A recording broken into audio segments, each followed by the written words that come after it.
des fois, je vais à Lidl. Genre, à Lidl, ils me regardent en mode, on est obligé de, même si on t'insulte, on est obligé de baisser la tête et avancer. Mais en fait, là, tout de suite, là, je peux pleurer tout de suite, en fait. Coucou tout le monde, c'est Imen ES et vous regardez Click Talk. Let's go. Walk it like I talk it. Walk it like I talk it. You walk it like I talk it. Walk it like I talk it. Hey. Coucou Imen, comment ça va? Ça va et toi? Ça va bien. Ouais, ça va, super, merci. Je te présente ou je te représente, parce que les gens te connaissent déjà un peu, tu as 22 ans. C'est ça. Originaire de Sevran et de Goussainville. Ouais. D'origine marocaine. Oui. On te connaît depuis 2 ans et le titre Mes défauts. C'est ça. Avec Abou de Beng. Et tu as absolument tout cassé cette année. Tu es ici notamment parce que vient de sortir une version augmentée de Novi, qui comprend désormais non plus 21, mais 28 titres. C'est ça. Pourquoi 21? Ça suffisait pas?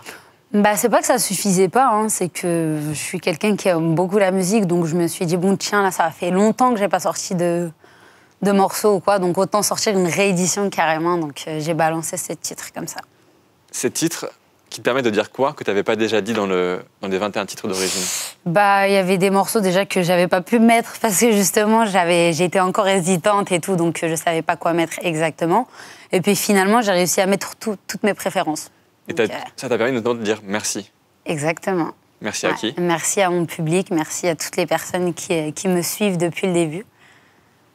Novi, à la base, je l'ai dit, c'est 21 titres, dont un qui a tout cassé pour bien lancer la sortie de l'album. C'est Première fois. C'est ça. Avec Alonso. Ouais. Ce n'est pas la première fois qu'il fait ça. Je te connais, j'avais peur d'en parler. Qui t'a touché, dis-le-moi. Dis-le-moi.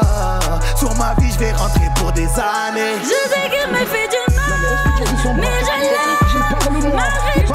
Je suis à bout. Je vais lui faire du sang. Même si tu l'aimes, rien à foutre. C'est un morceau qui a extrêmement bien marché, Ouais. alors qu'il porte sur un thème difficile, que tu as fait le choix, toi, d'aborder frontalement. Pourquoi c'était important pour toi d'en parler? Parce que je trouvais qu'on n'en parlait pas assez, qu'il y avait beaucoup de femmes violentées dans mon entourage ou même dans l'entourage de plein de personnes que je connais et qu'ils n'en parlaient pas suffisamment assez pour moi. Donc je me suis dit, moi et Kassim, enfin moi et Alonso plutôt, on s'est dit franchement c'est le thème, faut qu'on le fasse et voilà.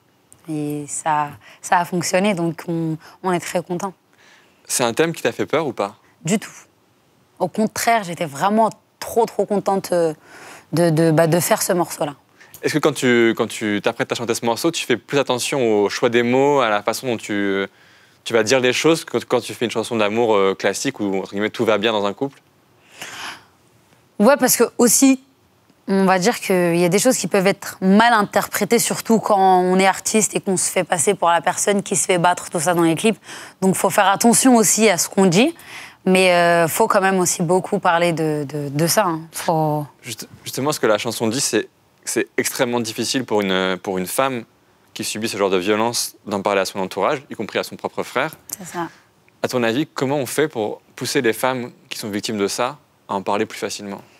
Pour en parler plus facilement, franchement, j'en connais plein qui n'assument pas de le dire, justement, parce que pour eux, c'est une honte, entre guillemets, de se faire... C'est vrai que c'est honteux, mais faut en parler, il faut vraiment en parler, faut arrêter de se renfermer sur ça, parce qu'en fait, ça nous détruit plus qu'autre chose. Donc, je pense qu'on se détruit justement en ne disant rien qu'en se laissant faire. Je pense que le pire, c'est pas de se recevoir des coups, c'est de les encaisser, tu vois. Tu mets une baffe, vas-y, la baffe, elle est mise et c'est tout, tu vois. Mais c'est le fait d'encaisser tout le temps, c'est ça qui peut détruire une personne. Dans la mesure où ce morceau, il aborde un thème difficile, je viens de le dire, est-ce que tu t'attendais à ce qu'il marche autant, à ce qu'il fasse 1 million de vues en 24 heures? Pas autant, mais pour moi, je savais qu'il allait fonctionner. Moi et Alonso, on était persuadés qu'il allait fonctionner, justement parce que c'était pas un thème dont tout le monde parlait, tu vois. Et en plus de ça, c'est tombé pendant le confinement. Et durant le confinement, il y a eu plein de cas de violence conjugale. Donc, on savait qu'il allait fonctionner. Ce morceau, il a aussi eu un gros écho sur TikTok. Ouais, c'est vrai. Est-ce que c'est une satisfaction de plus de te dire que des gens qui sont plus jeunes peuvent être sensibilisés à ce problème-là? Bah, ça donne plus de visibilité parce que c'est vrai qu'on parle là d'une situation d'adulte, mais de voir que les enfants ils se prêtent au jeu, que ouais en fait, des frères et sœurs pareils se prêtent au jeu ou même des couples, genre et ouais ça fait bien sûr que ça fait plaisir, ça change en fait. Tu sais quand c'est des musiques d'enfants tout ça et que les enfants font des TikTok, bon on peut comprendre tu vois, mais quand c'est des enfants qui parlent comme si c'était des adultes, qui se comportent comme des adultes et tout, ouais bien sûr que c'est beaucoup mieux que ce que j'imaginais de toute manière. Ce morceau, comme plusieurs autres morceaux de cet album, comme Oui par exemple, il parle de relations qui se passent mal ou de relations manquées. Est-ce que c'est difficile d'écrire sur des couples qui vont mal quand on a soi-même, comme c'est ton cas, fait un mariage idéal il n'y a même pas un an? Franchement, moi je dirais non parce que on peut écrire parce que justement on a du vécu. Hein. C'est pas parce que on va dire aujourd'hui je suis triste ou aujourd'hui je suis heureuse que je vais pas réussir à écrire ou quoi. Tu vois, j'ai vécu des choses, j'ai des amis aussi qui vivent des choses, donc franchement on peut avoir une vie pourrie comme une vie super stylée et on a de l'inspi, on a de quoi écrire quoi. Tu chantes aussi pour tes amis? Ouais. Beaucoup pour ma famille. On va en parler. Tu sais qu'on va en parler. Alonso, il disait de toi il y a quelques mois, elle est en train de tout péter, mais elle ne sait pas pourquoi. C'est vrai, je sais pas pourquoi. La vérité, en vrai de vrai, c'est peut-être parce que voilà, je suis la petite jeune du moment qui chante, qui met en valeur les femmes, entre guillemets, ceci, cela. Mais ça peut arriver à tout le monde, quoi. Toutes celles qui ont ce talent-là, entre guillemets, ça peut arriver à tout le monde. Donc c'est peut-être pour ça que je comprends pas. Tout le monde ne sait pas faire le je t'en parlais avant qu'on commence à tourner, mais tout le monde ne sait pas faire le vibrato sur première fois. Tu sais que j'ai galéré. Hein. C'est vrai? J'ai galéré la première fois. C'était la première fois que j'utilisais une note comme ça, tu vois. Et mon producteur était là, je sais que tu peux le faire, t'inquiète pas, vas-y, essaye et tout. J'ai essayé, ça a cartonné. J'ai dit, ok, je recommence et j'ai recommencé. Là, tu peux le faire là maintenant ou pas? Oui, ouais. Vas-y. Ce n'est pas la première fois qu'elle fait ça. Je te connais, j'avais peur d'en parler. C'est pour ça que ça marche, en fait. Je crois bien. Tu as rempli la Cigale en 2 jours. Ouais. Et pour mémoire, la Cigale, c'est environ 1000 places. Mais Covid oblige, la date a été reportée. C'est ça, ouais. C'est un peu relou, mais bon. Est-ce que Imen, la meuf qui a le trac, et je sais que tu as le trac, exactement, est un peu soulagée, ou Imen, la meuf qui a envie de voir son public, est dégoûtée? En vrai, je suis partagée en deux, la vérité. Parce que ouais, j'ai le trac, mais je suis dégoûtée parce que j'étais vraiment pressée. C'est mon premier concert à moi toute seule, où vraiment là, je vois mes fans, où ouais, en fait, où je vois mon public, où genre je peux les voir, en fait, tu vois, parce que c'est bien de communiquer, tu sais, par rapport au réseau et tout, mais tu vois, il n'y a pas de contact, Mais bon. Mais la vérité, je suis un peu contente, tu vois, parce que j'ai le temps de plus travailler, j'ai le temps de travailler sur mon stress, j'ai vraiment besoin d'être à l'aise, mais genre vraiment à fond ce jour-là. Et comment tu fais pour travailler sur ton stress alors? La vérité, il me faut de l'entraînement. Tu sais, de l'entraînement jusqu'à que genre... Déjà, il y a beaucoup Amel Bent qui m'a aidé sur ça. On va parler d'Amel. Ouais, je sais. On précise que la date de la Cigale est, je crois, pas encore fixée, mais qu'elle le sera quand les conditions sanitaires seront un peu éclaircies. Il y aura même une tournée, j'espère, qui sera annoncée. On a parlé du morceau Première fois. Ouais. Tu viens de parler d'Amel Bent. Du coup, on est obligé. On va regarder un petit bout de... Jusqu'au bout. Je veux que l'on m'entende. Moi, je vis comme ça me chante. Retiens le temps si tout s'arrête. Fais-moi tourner la tête. Vivante jusqu'au bout des doigts. Retiens l'été quand il s'arrête. J'ai le cœur à la fête. Vivante jusqu'au bout des doigts. Jusqu'au bout des doigts. Cette chanson, elle est rentrée numéro 1 des tendances YouTube. Ouais. À sa sortie, elle t'a valu un prime sur TF1. Ouais. Est-ce que tu sais pourquoi celle-ci, elle a autant marché? Parce que ça faisait... Je pense vraiment que genre ça fait longtemps qu'il n'y a pas eu 2 artistes féminines, surtout maghrébines, tout ça, qui chantent et qui se donnent à fond dans un clip, tu sais, qui font un peu les bombes, tout ça. Et ouais, je pense que ça a fonctionné un peu aussi, beaucoup grâce à Amel, parce qu'Amel, ça faisait longtemps qu'elle n'avait pas sorti de morceau. Et là, ils se sont dit, yes, c'est le truc. Elle a ramené une petite jeune aussi avec elle dans le truc. Donc, je pense que c'est ça. On a l'impression qu'avec ce titre, et avec la rencontre avec Amel Bent, non seulement tu as fait un succès, mais en plus tu as rencontré quelqu'un qui est important Ouais, elle est vraiment importante pour moi parce que elle m'a appris à être souriante, à l'aise et me donner à fond sur scène alors qu'il y a du public et tout ça. Moi, avant, j'arrivais vraiment pas. Enfin, c'est pas que j'y arrivais pas. Je le faisais parce que j'étais obligée de le faire, mais j'étais pas à l'aise. Enfin, j'étais pas bien, tu vois. J'étais stressée. J'aimais pas quand les gens me regardaient, tout ça. Mais elle m'a donné le plaisir de faire ça, genre de monter sur scène, kiffer, regarder les gens sourire, genre. Ah ouais. Elle m'a beaucoup aidée sur ça, vraiment. T'as gagné une grande sœur un peu, Ouais. une nouvelle grande sœur. Une nouvelle grande sœur, c'est ça. Tu as dit d'Amel Bent que c'était la meilleure chanteuse de sa génération. Qu'est-ce que tu lui envies? Qu'est-ce qu'elle a que tu voudrais avoir? Sa carrière. Attends, Amel Bent, quand même, elle a une belle carrière, tu vois. Toi, t'as 22 ans. Oui, c'est ça. Mais bon, elle a commencé plus jeune que moi, tu vois. Elle a explosé, elle, depuis le début, tu vois. Elle est là et elle restera là, tu vois. Et elle est aimée par toute la France, tu vois. Moi, je suis encore dans le... Je suis en train de me développer, en vrai de vrai. Je suis pas encore connue partout, on va dire. Mais ouais, sa carrière. Vraiment, sa carrière, sa vie de maman. Elle a réussi à avoir une vie de maman, une vie de famille et garder sa carrière à côté. C'est magnifique. Sur cet album, tu as invité Amel Bent, mais aussi Zao. Zao, la grande Zao. C'est un kiff pour toi de pouvoir solliciter des chanteuses qui te faisaient kiffer, qui te donnaient envie de faire ce métier? Bien sûr, mais genre c'est comme si tu réalises... Je sais pas si t'as des rêves ou... Mais c'est comme si en fait je réalisais tous les rêves que j'avais un peu quand j'étais plus jeune. Tu coches des cases? Ouais, un petit peu. Il en reste encore quelques-unes, mais vas-y. Je suis encore dans le... C'est quoi les autres cases? Bah, c'est d'autres featuring, pardon, mais... Tu m'as dit avant que ça commence qu'il y avait un truc avec Beyoncé qui se Ouais, préparait. t'as vu comment... Ouais, elle, c'est la plus grande case où, tu vois, genre, il y a un cœur, c'est même pas genre... Non, mais bon, ça, c'est sûr, c'est dans mes plus grands mes rêves, même dans mes cauchemars, carrément, si tu veux. Mais ouais, j'ai plein de cases à... En fait, chaque jour, j'ai de nouvelles cases, tu vois. J'ai de nouvelles envies, j'ai de nouvelles... J'ai envie de vivre de nouvelles choses, donc c'est... à chaque fois que je me réveille, j'ai des nouvelles idées dans la tête. Donc, voilà. On parlait de Zao. On l'a tous connu et tous chanté avec le morceau C'est chelou. Ouais. Et comme par hasard, sur l'album, il y a un titre qui s'appelle Chelou, Oui, avec Dadju. c'est ça. Dans ce morceau, Dadju et toi, vous parlez comme si l'un et l'autre, vous étiez des extraterrestres. Qu'on s'entendait pas, quoi. Pourquoi, à ton avis, c'est si dur pour les hommes de comprendre les femmes et inversement? Bah parce que les hommes n'ont pas le même cerveau que les femmes, on va dire, entre guillemets. Désolée, hein, mais ils n'arrivent pas à comprendre... En fait, surtout, ils ont surtout pas le même cœur que nous, donc ils vont pas prendre les choses comme nous, on va les prendre, ou tout ça. Et c'est pour ça qu'il y a toujours ce conflit quand on essaye de communiquer avec son copain ou sa copine. Et c'est surtout parce que quand tu t'entends pas avec une personne, surtout quand tu n'arrives pas à avoir une vraie discussion, que tu t'emportes ou que ceci ou que cela, c'est parce qu'en vrai de vrai, il y a des sentiments, tu vois. Sinon, moi, je te connais pas, je peux avoir une discussion avec toi tranquille, tu peux crier ce que tu veux, je vais te regarder, je vais parler tranquille. Sauf que si t'es quelqu'un genre, que j'apprécie et tout, tu vois, ça va me toucher.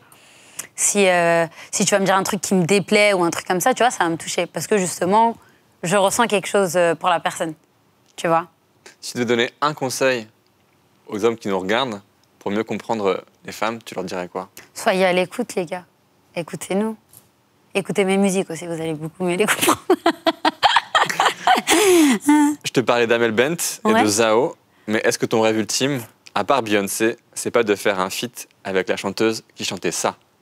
J'irai chercher ton cœur si tu l'emportes ailleurs. Même si dans tes danses, d'autres dansent ce désert. J'irai chercher ton âme dans le froid, dans les flammes. Je te jetterai des sorts pour que tu m'aimes encore. La grande Céline Dion, oh mon Dieu. T'es prête en plus. Ouais. Putain, mais moi, prête face à Céline Dion, Ouais, non? tu sais chanter, Ah, tu sais la chanter. Minimum, mais voilà, quoi. Céline Dion va me mettre une claque, tu vois. Elle va me mettre KO sur le morceau si un jour, vraiment, ça arrive. Bon, voilà. On parlait de tes rêves. Est-ce que c'est dur, avec tout le succès qui arrive quand même très très rapidement, de garder les pieds sur terre? T'en as un des deux sur terre, là. Où on se Ouais, parle. t'as vu, j'en ai un à l'air, mais tu vois, il est pas trop loin de la terre non plus. Tu vois. Non, franchement, moi, la vérité, j'arrive toujours pas à décoller de sur terre, justement. Il faudrait que je me mette un... Normalement, c'est pas bien, mais tu vois, il faut que je me mette un stade, justement, où, tu vois, où je suis une personnalité publique, pardon. Bah, moi, j'arrive toujours pas à comprendre ce truc-là, tu vois. Ça veut dire que pour moi, je suis comme tout le monde, tu vois. Genre, ma sœur, quand elle va sortir, elle va aller faire les courses normalement. Bah, pour moi, c'est normal d'aller faire ça, tu vois, ou pas. Genre, Franprix, les gens, ils me regardent en mode... Des fois, je vais à Lidl. Genre, à Lidl, ils me regardent en mode... J'ai envie de dire, mais en fait, oui, d'accord, je suis une artiste, mais je fais mes courses, en fait, je me nourris, je dois bien manger, en fait, tu vois. Donc, ouais, en fait... Il n'y a personne qui fait tes courses. Non, moi, je les fais moi-même. Il n'y a personne qui va réussir à ramener ce que moi je veux, tu vois. J'ai des céréales spéciales, donc je suis obligée d'aller faire mes courses moi-même. Et des fois, les gens, ils me regardent. Et tu sais, en plus, souvent, moi, j'y vais toute seule, genre comme si de rien n'était, tu vois. Et puis, en fait, à un moment, il y a un rassemblement autour de moi et j'arrive pas à m'en sortir. Tout simplement. Justement, on va arriver sur ce sujet-là parce que sur Nos vies, Ouais. dans le morceau, tu sais que c'est mon préféré, le morceau Famille, Oui. tu adresses un message assez sain, je trouve. La vraie vie, c'est pas sur Internet. Est-ce que la vraie Imen, on peut la voir sur les réseaux sociaux ou c'est pas elle? Vous pouvez me voir, mais ça sera pas sur Instagram, parce qu'Instagram, c'est que les photos, tout ça. Ça sera plutôt sur Snap. Tu sais, quand tu déconnes, que t'es en train de vivre un truc genre super drôle et que tu vas prendre ton téléphone instinctivement, en fait. Tu vas même pas penser de mettre ça dans ta story publique ou quoi. En fait, tu vas juste mettre ça dans ta story. Donc ouais, ça peut arriver que par moment, je mette des stories où je suis moi-même, ou... En fait, je suis obligée, en vrai de vrai, tu vois. Mais mon public, enfin... Ma communauté, entre guillemets, et même pour ce que je suis, tu vois. Je suis là pour leur montrer que justement, j'ai pas pris la grosse tête, que je suis restée la même. Tu as toujours acheté des céréales. Ouais, j'ai toujours acheté mes céréales. Donc voilà. Et dans le morceau Je ne m'y habitue pas, qui est sur la réédition de l'album, Ouais. tu dis « Imen, ne calcule pas, ne te mets pas de mauvaise humeur, il y a un tas de rumeurs sur Twitter. Ouais. Comment tu te protèges? Bah, je me protège en essayant de fermer les oreilles, fermer les yeux. Mais bon, c'est très compliqué, surtout quand, tu sais, quand on essaye de te piquer, mais justement, moi, je parle beaucoup de ma famille, je parle de mon mari. Bah, leur truc le plus rapide pour eux, pour me toucher, justement, ça va être ça. Ça va être piqué soit sur ma famille, soit sur mon mari, soit sur... C'est des trucs donc j'ai décidé de fermer les oreilles, fermer les yeux et continuer. Mais c'est vrai que c'est très compliqué à pas accepter, hein, à assumer, clairement. Tu chantes « Comment vous ne voyez pas que tout ça me touche, parce que je suis populaire, je dois fermer ma bouche. Ouais. » Parfois, tu auras envie d'être... Ouais, parce que moi, la Imen que j'étais avant de faire de la musique, bah, j'étais une grande gueule, je me laissais pas faire, c'était impossible, quelqu'un il me manque de respect. Bah, maintenant, en fait, on est obligé, en fait. On est obligé de, même si on t'insulte, bah, on est obligé de baisser la tête et avancer. Mais moi, c'est toujours trop dur pour moi, je n'arrive pas. Tu dis que ça donne l'impression de solitude à tel point que tu as la sensation d'être fille unique. Pourtant, tu as une grande famille autour de toi. Ouais, une grande famille autour de moi. Mais c'est, tu vois, quand tu tombes dans un... On va dire dans leur trou, entre guillemets, aux haters, tu sais, quand ils vont te rabaisser, tu vas prendre sur toi. À un moment, tu vas t'isoler et tu vas calculer plus personne autour de toi, que je vais même en oublier ma famille, tu sais, je vais tellement me renfermer que, voilà, en fait, je vais vraiment me sentir seule. Et je vais en parler vraiment ni à Abou, mon producteur, ni à mes sœurs, ni à personne, en fait. Tu vois, je veux pas... justement, ma famille, ils sont vraiment on est tellement proches qu'en fait, dès qu'il y a un truc qui va me toucher, automatiquement, ça va les toucher aussi, tu vois. Mais comment tu te sors de cette phase-là, alors? Comment je me sors de cette phase-là? Ouais. En faisant du son. En faisant du son, en essayant... D'où la réédition, ce titre. Les haters continuent, ils mènent à faire de la musique. Ouais, c'est ça, en fait. Tant qu'ils vont me piquer, bah, je ferai du son, en fait, ça sera ça. Je parlais de ta famille, et tu lui as consacré sur Nos vies un morceau assez exceptionnel, Ouais. Vie. Exact. Exceptionnel par son écriture, par sa longueur aussi, 8 minutes. Ouais. Parce qu'on n'a pas 8 minutes là tout de suite, on va juste écouter les premières secondes. Octobre 53, la naissance de leur père. Africain et fier, le Maroc sera sa terre.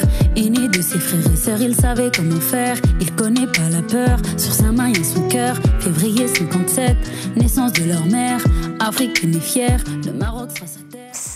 Pourquoi Franchement, c'était c'est mon morceau préféré. Désolée de te couper, mais... Pourquoi Mais en fait, là, tout de suite, là, je peux pleurer tout de suite, en fait. La vérité, tout de suite, je peux pleurer parce que c'est vraiment le morceau où... Désolée. C'est le morceau où je me livre le plus, où je parle vraiment des personnes de ma famille, donc... Désolée. Prends ton temps, t'inquiète, prends ton temps. veux que je te pose une question? Non, t'inquiète. Tu sais qu'à chaque fois qu'on me fait passer ce morceau-là, ça a été la même à Skyrock, ça sera la même partout. Ouais, c'est le morceau qui me... C'est moi qui l'ai fait, hein. C'est vrai, hein, ouais, mais c'est le morceau qui me touche le plus. Et pourquoi c'est important pour toi de raconter l'histoire de ta famille? Parce que justement, mon public ne connaissait pas justement tous ces aspects cachés de ma vie, tu sais, tous ces secrets-là. Et je voulais vraiment me livrer à eux, tu sais, j'avais fait plein de morceaux où je parlais de moi, de l'amour, de la guerre, de ceci, de cela.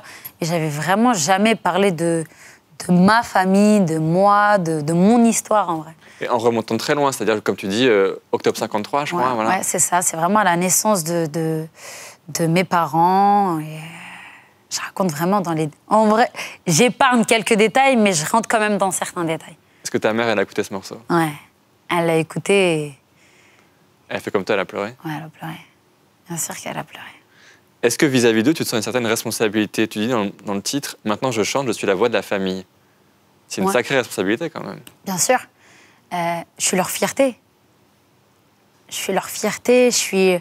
Leur porte-parole aussi? Leur porte-parole, exactement. En plus, je suis la dernière. Donc, pour eux, c'est vraiment une fierté, tu sais, d'avoir une artiste, entre guillemets. Hein. Pour eux, je suis plus qu'une artiste. Pour eux, je suis beaucoup plus que ça. Mais ouais, de prendre parole pour ma famille, tu sais, moi, déjà, je suis beaucoup à l'écoute. Ça veut dire que si ma mère elle va me raconter une histoire, ou que ma soeur... en fait, ça va être une idée de texte, tu vois, pour mon prochain titre. Donc ouais, en fait, quand je dis je suis leur porte-parole, en vrai de vrai, c'est pour ça. C'est que s'ils ont besoin de transmettre quelque chose, ou ils ont besoin, en fait, de parler, moi, je suis là pour écouter, mais je suis aussi là pour écrire, tu vois. Et je me suis demandé aussi si tu sentais un rôle vis-à-vis de toutes ces familles venues d'Afrique du Nord, qu'on juge parfois en 2020, en ayant complètement oublié ce qui s'est passé dans les 70 dernières années. Est-ce que pour toi aussi, c'est important de te dire, de dire l'histoire de nos familles, c'est celle-ci, ça c'est la mienne, mais ça pourrait aussi être celle de votre voisin? Ouais, c'est mon histoire, hein. Mais en vrai, là, j'ai fait l'histoire de plusieurs familles, hein, tu sais. Dans pas toute ma génération, mais toutes mes fréquentations, tu sais, j'ai des parents qui sont pareils comme les miens, sont nés dans d'autres pays, tu vois, et qui sont ensuite venus en France pour commencer leur vie en France. Et puis j'ai même des amis qui eux-mêmes ont dû naître dans des bleds pour venir ici faire leur vie. Donc ouais, c'est une histoire que je raconte. C'est mon histoire, certes, mais c'est l'histoire de plein d'autres personnes, tu vois. Je suis pas la seule à avoir perdu mon papa, je suis pas la seule à avoir perdu des frères et sœurs. Donc ouais, c'est l'histoire un peu de tout le monde. Dans le morceau, tu parles notamment de votre installation à Sevran. C'est comment pour toi, Sevran? C'était comment pour toi? Sevran, c'est la cité. Tu y as été heureuse? Franchement, ouais, j'ai vécu des sacrés moments. J'ai rencontré aussi des personnes qui sont très, très, très importantes dans ma vie aujourd'hui, qui sont issues de Sevran. Donc, ouais. Et justement, on va parler d'un autre mec de Sevran, Ouais. Caris. Ouais. Tu viens de faire un morceau sur son album, Exact. Lumière. Lumière. Est-ce que c'est impossible pour toi de dire non quand un mec de Sevran Oui. te C'est sollicite? logique, c'est un mec de la ville. Si on se donne pas de force entre nous, qui va nous la donner en fait? Donc c'est obligatoire. Pour finir cette interview, j'ai d'autres questions, Allez. très rapides. C'est du vrai ou faux? Ok. Attention les questions. Hein. Vrai ou faux, jeune, tu as passé autant de temps à chanter qu'à jouer au foot? Ouais. Tu jouais quel poste? Mais soit milieu droit, soit j'étais le pivot. Mais moi, je jouais en foot en salle, donc... C'était qui ta référence? Ma référence dans mon équipe? Non, le joueur ou la joueuse... La vérité, moi, mon kiff, c'était vraiment de jouer au foot. C'était pas regarder le foot ou quoi. Mon kiff, c'était vraiment de taper le ballon. C'était pas... Tu regardes encore aujourd'hui ou t'as pas le temps? Bah, je suis obligée à cause de mon mari, mais bon. Ah ouais, Ça me dérange pas. faut faire des compromis. Hein. Ouais. C'est la même chose, bref. Vrai ou faux, la musique c'est sympa, mais t'aurais préféré être vétérinaire? Faux. C'est vrai, mais c'est faux dans le... J'aurais pas préféré. Hein. Je suis très bien là où je suis, merci. Mais ouais, j'aime trop les animaux. Vrai ou faux, si tu voulais être vétérinaire, c'est à cause de cette tortue? Franklin. J'aimais trop. La vérité, je kiffais trop. C'est lui qui t'a donné envie de t'occuper des animaux Ouais, ou pas? vous savez que j'avais un petit nounours. Jusqu'à aujourd'hui, je l'ai. C'est un de mes neveux qui l'a, justement. Mais je l'ai toujours regardé depuis que je suis petite. Mais c'est vraiment genre Franklin. C'est ton pote, quoi. Ouais, c'était mon gars de ouf. Vrai ou faux, si tu as placé une référence à Koh-Lanta dans le morceau avec Zao, sur le collier d'immunité, c'est parce que tu es fan de Denis Brognard. Faux, mais je suis fan de lui. Hein. Moi, je kiffe Koh-Lanta, mais c'était pas en référence avec ça, en vrai de vrai. Quand je dis collier d'immunité, c'est genre, bon, mari, bon, genre pour moi, ici, il est avec moi, il peut rien m'arriver. Tu vois. Ton collier d'immunité, c'est ton mari. C'est ça. On l'embrasse. Vrai ou faux, dernière question.